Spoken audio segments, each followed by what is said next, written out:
Une lumière dans la nuit, pareil à un espoir. Aller partout au plus près pour informer, pour dire, éveiller en conscience. Des sentinelles sanitaires pour saisir la vie.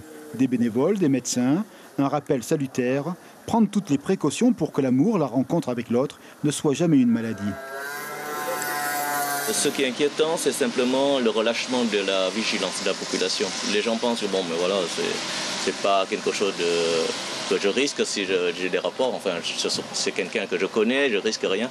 En fait, c'est d'essayer de faire prendre conscience à toute la population, notamment celles qui sont en âge d'avoir des activités sexuelles, qu'il y a toujours un petit risque, ou un risque potentiel.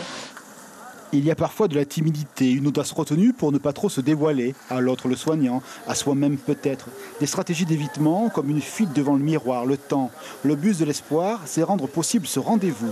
Car jouer la montre, c'est courir sur un fil au-dessus des volcans. Je pense que certaines personnes n'ont pas envie de se montrer, à se faire dépister, parce que s'ils ont quelque chose, ça peut se voir sur leur visage. Sinon, c'est pas une gêne, on n'est pas obligé de le dire. S'il y a un traitement, on peut le faire un petit peu plus tard, mais pas de suite en fait. Une action publique sanitaire bienvenue, elle va au-devant, à côté, sans jugement ni condescendance. Elle est une démarche éthique et humaniste, le pari d'une maturité personnelle. Elle est juste une question de circonstances dont le bus rend la possibilité. Au début j'ai hésité, comme tout le monde j'ai eu honte, mais bon, c'est mieux de le faire, quoi. Voilà.